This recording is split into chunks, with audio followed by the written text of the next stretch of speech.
मुख्यमंत्री श्रीमान योगी आदित्यनाथ जी, केंद्रीय रेल मंत्री भाई पीयूष गोयल जी, संसद में मेरे सभी सहयोगीगण, यूपी सरकार के मंत्रीगण, कार्यक्रम से जुड़े अन्य सभी वरिष्ठ महानुभाव, भाइयों और बहनों, आज का दिन भारतीय रेल के गौरवशाली अतीत को 21वीं सदी की नई पहचान देने वाला है। भारत और भारतीय रेल का सामर्थ्य बढ़ाने वाला है। आज आजादी के बाद का सबसे बड़ा और आधुनिक रेल इंफ्रास्ट्रक्चर प्रोजेक्ट धरातल पर उतरते हम देख रहे हैं। साथियों, आज जब खुर्जा भाऊपर फ्रेट कॉरिडोर रूट पर जब पहली मालगाड़ी दौड़ी तो उसमें नए भारत की, आत्मनिर्भर भारत की गूंज और गर्जना स्पष्ट सुनाई दी। प्रयागराज में ऑपरेशन कंट्रोल सेंटर भी नए भारत के नए सामर्थ्य का प्रतीक है। ये दुनिया के बेहतरीन और आधुनिक कंट्रोल सेंटर में से एक है और ये सुनकर किसी को भी गर्व होगा कि इसमें मैनेजमेंट और डेटा से जुड़ी जो टेक्नोलॉजी है वो भारत में ही तैयार की गई है। भारतीयों ने ही उसको तैयार किया है। भाइयों और बहनों, इंफ्रास्ट्रक्चर किसी भी राष्ट्र के सामर्थ्य का सबसे बड़ा स्रोत होता है। इंफ्रास्ट्रक्चर में भी कनेक्टिविटी राष्ट्र की नसें होती हैं, नाड़ियां होती हैं। जितनी बेहतर ये नसें होती हैं, उतना ही स्वास्थ्य और सामर्थ्यवान कोई राष्ट्र होता है।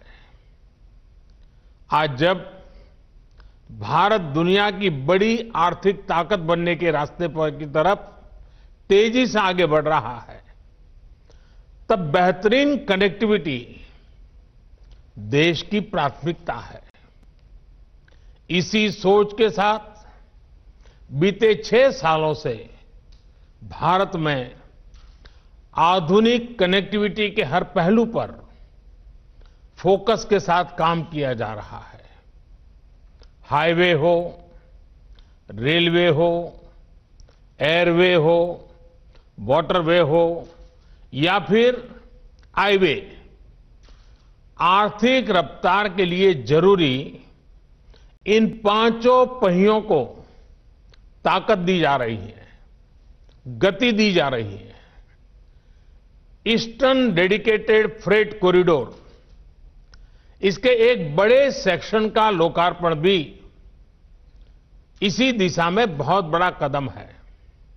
साथियों, ये डेडिकेटेड फ्रेट कॉरिडोर, इनको अगर सामान्य बोलचाल की भाषा में कहें तो मालगाड़ियों के लिए बने विशेष ट्रैक हैं, विशेष व्यवस्थाएं हैं। इनकी जरूरत आखिर देश को क्यों पड़ी? हमारे खेत हो, उद्योग हो या फिर बाजार, ये सब माल ढुलाई पर निर्भर होते हैं। कहीं कोई फसल उगती है, उसको देश के अलग अलग हिस्सों में पहुंचाना पड़ता है। एक्सपोर्ट के लिए बंदरगाहों तक पहुंचाना पड़ता है।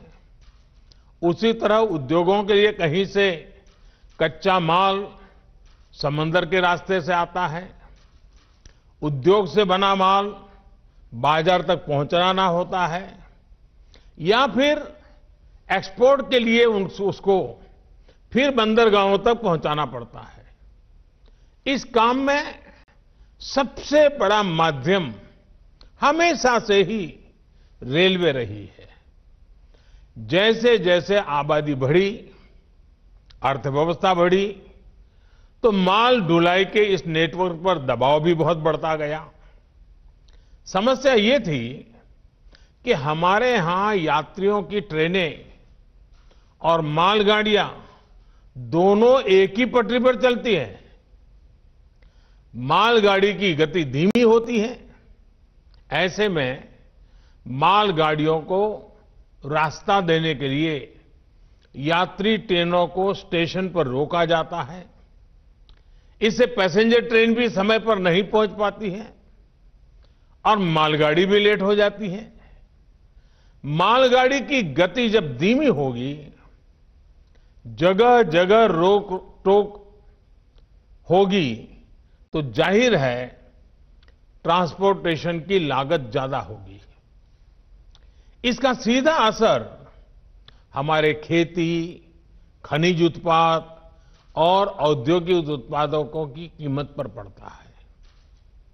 महंगे होने के कारण वो देश और विदेश के बाजारों में होने वाली स्पर्धा में टिक नहीं पाते हैं, हार जाते हैं। भाई और बहनों, इसी स्थिति को बदलने के लिए फ्रेट कॉरिडोर की योजना बनाई गई। परवाह देश की, सोमवार से शुक्रवार रात 10 बजे TV9 भारतवर्ष पर।